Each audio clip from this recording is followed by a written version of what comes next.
पिछले 8 साल से एक एनजीओ एक्टिव है जिसका नाम है अर्पण।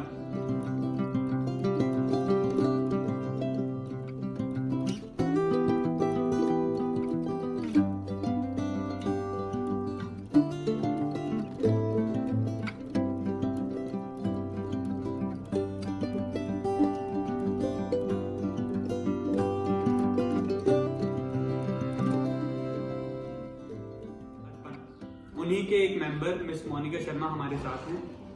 तो मैम आप थोड़ा बता सकते हैं अपने एनजीओ के बारे में? अर्पण कुछ आईटी कंपनी के एम्प्लॉयज ने 8 साल पहले शुरू किया। सिर्फ शाम को जाते थे साथ वाले किसी स्लम एरिया में और कहते थे कि चलो आज हम बच्चों को पढ़ा लेते हैं। पर वो धीरे धीरे पता चला वहाँ की दिक्कतें बहुत गहरी हैं, उन लोगों को समझ आने लगी। विद इन 1 ईयर जो 8 या 10 लोग जाते थे वो 50 हो गए, जहाँ पे जो बच्चे पढ़ने आते थे उनसे वो 50 से 200 हो गए। तो ऐसे करके वहाँ से जर्नी शुरू हुई। अब 8 साल हो चुके हैं, हमारे अंडर अराउंड 5000 किड्स एनरोल्ड हैं जिनकी एजुकेशन पे हम काम करते हैं। इसके अलावा हम सस्टेनेबिलिटी पे काम करते हैं, mainly for the jute bag preparation और for tree plantation, seed balls, basically for the sustainability of the person as well as the environment. And thirdly हम काम करते हैं हेल्थ केयर एंड अवेयरनेस पे, जिसमें हम menstrual hygiene and medicine cost, we provide the medicine cost for some patients in PGI and hospice etc. So basically we are working in 3 areas. Okay ma'am, तो ये जो अर्पण आपके NGO है इसके centres कहाँ होंगे? इसके जो हमारे अपने सेंटर्स हैं वो शास्त्री नगर एरिया है, वहाँ पर 2 सेंटर्स हैं। उधर शाम को क्लासेस लगती हैं। हर एज ग्रुप का पर्सन वहाँ पे पढ़ने आता है। एक छोटे से छोटा 3 साल से लेकर 60 साल तक की लेडी भी वहाँ पर पढ़ने आती है। और मैम जैसे एनजीओ काफी बड़ी है और इसमें टीम मेंबर्स के बारे में थोड़ा बताइए कि कितने टीम मेंबर्स हैं और उनकी ड्यूटीज वगैरह क्या क्या? एनजीओ की मेनली 80 के अराउंड वॉलंटियर्स होते हैं, बट वो रोटेशनल वॉलंटियर्स होते हैं। जैसे वो नॉमिनेट करते हैं कि I want to volunteer for 3 months and then they complete that period and then new nominations come up. But full time 4 लोग काम कर रहे हैं, जिसमें 3 इंटर्न्स मतलब पार्ट टाइम है। जो कॉलेज के ही स्टूडेंट्स हैं, वो स्टूडेंट्स हमारे एनजीओ से ही पढ़े हैं, जो कि बड़े होके कॉलेज में हो गए हैं and they are now contributing back to their own society. And एक फुल टाइम मैम है जो सेंटर्स का टेक केयर करते हैं। बाकी सब पढ़ाने का काम, मैनेजिंग का काम वॉलंटियर्स करते हैं। ओके मैम, तो मैम जैसे फंडिंग वगैरह का क्या सिस्टम वगैरह, जैसे आपको फंडिंग आती होगी एनजीओ की, तो उसके बारे में थोड़ा बताइए। देखिए फंडिंग 2 तरह से आती है। हम एक कॉर्पोरेट सोशल रिस्पॉन्सिबिलिटी CSR नाम की चीज होती है। उसमें इंडिया में जितने भी कॉर्पोरेट्स हैं they are entitled to pay some of their profit for the social work. ठीक है, तो ऐसे ही हमारे IT कंपनी है हमारी, उनके साथ हमारा टाइप है, तो they give that fund to us, CSR fund. हमारी एनजीओ मेनली उस पर चलती है। बट एक सेकंड बहुत प्यारी फंडिंग भी है जो कि पर्सन अपने आप से करते हैं। That funding is directly map to a kid. मतलब जैसे अगर आप कुछ पैसे इस 1 साल के लिए डोनेट करते हैं पर मंथ, तो आपके साथ एक बच्चा मैप कर देंगे, उसकी पढ़ाई का खर्चा एक तरह से आप दे रहे हैं एंड आपको क्वार्टरली उसकी रिपोर्ट आती रहेगी। 1 साल बाद आपको उस बच्चे से मिलवाया भी जाएगा 1 दिन के लिए and you will feel attached to that kid and you are contributing in the progress. Okay, तो मैम जैसे हमें पता है कि चंडीगढ़ में काफी स्कूल हैं जो काफी हाईली चार्ज करते हैं एजुकेशन के लिए, तो आपके एनजीओ में अंडर प्रिविलेज जो बच्चे हैं उनको कैसा आप ट्रीट करते हैं और क्या क्या फैसिलिटी वगैरह देते हैं?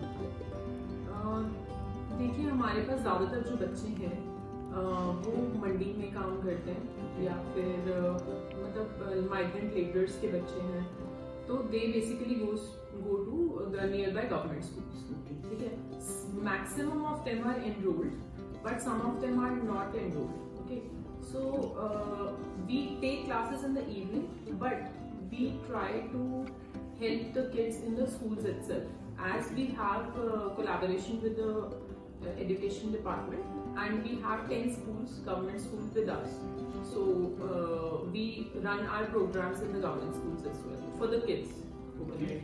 तो मैम जैसे ये तो होगी पढ़ाई की बात, जैसे अगर बच्चों को जैसे और जगहों काफी जगहों पे एक्टिविटीज या इवेंट्स वगैरह होते हैं, तो आपकी कोई एनजीओ, आपकी एनजीओ कुछ एक्टिविटीज या इवेंट्स वगैरह करवाती है ऑर्गेनाइज बच्चों के लिए? यस, एक्चुअली हमारा एक पिलर है, दैट इज उन्नति। उन्नति जो टीम है वो बहुत ध्यान रखती है इस बात का। They take kids for the visits, for the educational visits, and cultural programmes organise होते हैं, dance, singing, art and story making, theatre, everything is included in our centres. Okay ma'am, जैसे आपने बताया कि आपके टायर्स हैं गवर्नमेंट स्कूल के साथ, तो उसमें थोड़ा बता सकते हैं हम कि कैसे वो वर्क करता है और क्या क्या आप उनके साथ मैनेज करते हैं? देखिए, हमारा मोटिव है कि जो बच्चे हैं उनको वो मौका मिले जिसमें they get that push, because the kids here go through a lot of problems which you may not be aware of. Like उन्होंने सुबह पहले मंडी जाकर आना है बच्चों ने, फिर वो स्कूल आएंगे। अब वो उसमें कितना पढ़ पाएंगे, या मतलब what will they grasp from it। फिर उसके बाद जिस environment से वो आ रहे हैं, that is not a very comfortable environment, and attendance issues बहुत बड़े हैं इन बच्चों के। But we help them to creatively learn, so that they feel that we are there with the kids, the teachers are there with the kids, and we work collaboratively to make it as easy and as fun as possible for them to learn. तो ma'am जैसे आपको पता है कि Covid time था अभी, तो वो क्या आपके लिए चैलेंजेस लेके आया और आपने क्या क्या उसमें किया कोविड टाइम में? COVID time was a very difficult time, especially for our kids, because yes, online studies चल रही थी, आपकी भी चल रही होंगी, बट इन बच्चों के पास क्या दिक्कत है, घर में 3 बच्चे हैं, मोबाइल एक ही है और शायद एक भी नहीं है, तो आप कैसे पढ़ोगे? टीचर आपको कैसे कांटेक्ट करेगा? जूम कॉलिंग हर जगह पॉसिबल नहीं है। So what we came up with an education kit, जो हमने हर बच्चे के घर तक पहुंचाई। उस एजुकेशन किट को ऐसे डिजाइन किया गया था कि बच्चे को सिर्फ फोन कॉल पे ही समझाया जा सके, and the kid can do it himself for coming 2 weeks or 3 weeks। So that was, and उसमें उनके पेरेंट्स भी इन्वॉल्व होंगे लर्निंग प्रोसेस में, तो that lowered the dependency on the mobile phone. But yes, wherever needed, we tried to give the mobile phone as well, and we provided the data recharge also to the kids and their families. Okay, very nice. और आप मेरे को ये बता सकते हैं कि main issue education में आपको क्या लगता है? देखिए, एजुकेशन एक कल्चर है, मतलब एजुकेशन एक ऐसी चीज है हवा की तरह जिसके साथ आप पलते बढ़ते हैं, है ना, वो आपको शेप करती है। तो मैं ये नहीं कह सकती कि कोई एक प्रॉब्लम है। There are many good things, but there are many things on which we need to work on. Like first of all, understanding the kid itself, कि वो जो बच्चा आ रहा है वो उसका एनवायरनमेंट क्या है ना। अगर आप एक नॉर्थ इंडिया के बच्चे को ये बोलते हैं कि ए फॉर एप्पल होता है, वो समझा जा सकता है क्योंकि उसने एप्पल देखे हैं। बट अगर आप झारखंड जा रहे हो जहाँ पे बच्चे ने एप्पल देखा ही नहीं, उसने तो एंट देखे हैं, मतलब चींटियां होती हैं वहां पर, तो उसको हमें ए फॉर एप्पल नहीं सिखाना चाहिए, उसे ए फॉर एंट सिखाना चाहिए, क्योंकि उसको उसके बारे में पता है। तो knowing your kid, knowing your student and then trying to make him or her learn is the most important thing we should do as an education institute or as a teacher or as a guardian anywhere. Okay ma'am, very nice. और जैसे ma'am आप बता सकते हैं कि आपकी dream क्या है एनजीओ का थोड़ा? हमारे एनजीओ का ड्रीम, बहुत सारे ड्रीम्स हैं। मतलब पहली चीज, यस, एजुकेशन के बारे में हम बात कर ही चुके हैं। हम ये चाहते हैं कि एजुकेशन सिर्फ बुक पढ़ना ना हो, है ना, मतलब it should produce people who are so positive and so confident in themselves that they are able to sustain their life very nicely. Okay, our motive is not to make them rich or high profile or something. We want them to be good people, okay, good and समझदार लोग. But हमारा जो एक और dream है वो है अर्थ को लेके, सस्टेनेबिलिटी को लेके. We want to build eco homes and we want to provide solutions जिसमें हम धरती पे कोई और बोझ ना डालें. मतलब हम ना जितना बोझ हम डाल चुके हैं वो हम ना करें. इसी वजह से हमारे जूट बैग्स प्रोड्यूस होता है एनजीओ के अंदर, जो हमारे बच्चों की ही मदर्स बनाती हैं.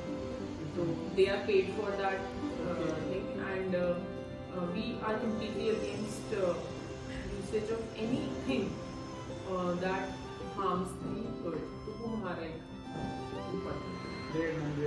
तो मैम जैसे आपकी एनजीओ में जैसे इंटर्नशिप्स वगैरह हो या अगर कोई कॉलेज स्टूडेंट वॉलंटियरली काम करना चाहे तो वो कैसे आपको कांटेक्ट कर सकता है?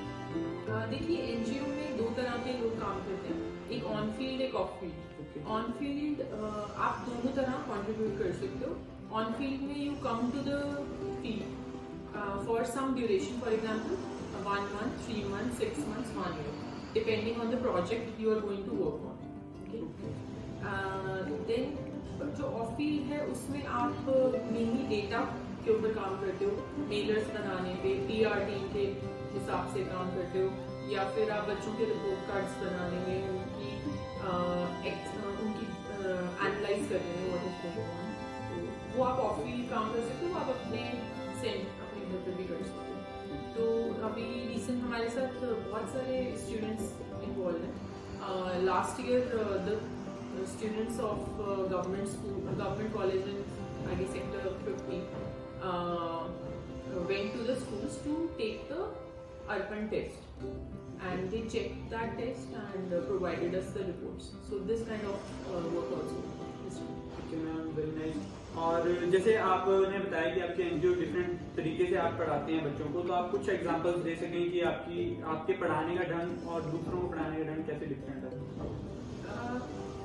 एक्चुअल में ना जैसे एक बच्चा है, जब आप एक मंडी के बच्चे से मिलेंगे आप हैरान हो जाएंगे कि इतना सा बच्चा होगा ना, आप उसको फाइनेंशियल कैलकुलेशंस बोलिएगा वो अपने माइंड में फटाफट कर देगा. बट अब अगर आप उसी बच्चे को लिख कर दोगे ना 23 मल्टीप्लाई बाय 1 2 मतलब 12, तो वो बच्चा नहीं कर पाएगा. So what you have to understand is the kid is already doing it in the head. You just need to take that kid along to the copy or the book, because that is the standard procedure that is going on in the society. I'm not saying it is wrong or right, but that is going on, right? So we are trying to bridge that gap. We are trying to provide that bridge. And हम बहुत sensitive हैं बच्चों को लेकर. For example, एक family की picture बनवाते हैं बच्चों से हमेशा, है ना, आपने भी बनाई होंगी. उसमें हमेशा क्या होता है, उसमें हमेशा ये होता है एक दादा दादी खड़े हैं, मम्मी पापा खड़े हैं, 2 बहन मतलब भाई बहन खड़े हैं, है ना. अब आपको ये बारीकी से समझना जरूरी है कि हर बच्चे की फैमिली में ये परफेक्ट पिक्चर नहीं है. तो हम अगर ये पिक्चर हर बच्चे से बनवा रहे हैं तो बच्चे के मन में ये बात जा सकती है कि मेरी फैमिली परफेक्ट नहीं है. Why should we create that thing? है ना. We need to be very sensitive rather than making a perfect family picture and उसको बच्चा हमेशा पूरी उम्र सोचता रहे that I never had a perfect family, कि मेरे को तो सिर्फ मेरे दादा दादी ने पाला, मम्मी पापा थे ही नहीं. तो ऐसे सोचने की बजाय why not giving the chance to the kids to make their own family and giving them confidence that this is a good family.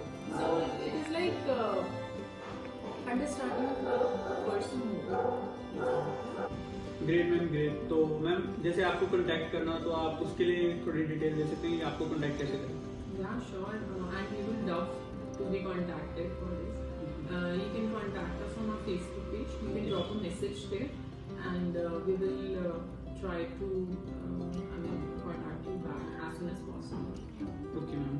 तो मैम बेस्ट ऑफ लक, आपसे बात करके बहुत अच्छा लगा। आपकी एनजीओ के लिए हम चाहेंगे कि हमारे कॉलेज के स्टूडेंट्स भी जाके वॉलंटियर काम करें और कंट्रीब्यूट करें इस एनजीओ में, और एक बहुत ही अच्छा इनिशिएटिव मैम ले रहे हैं, तो हमारा भी फर्ज बनता है कि हम जाके थोड़ा कंट्रीब्यूट करें। तो thank you so much ma'am, आपसे बात करके अच्छा लगा। Great day. Our pleasure, thank you. Thank you.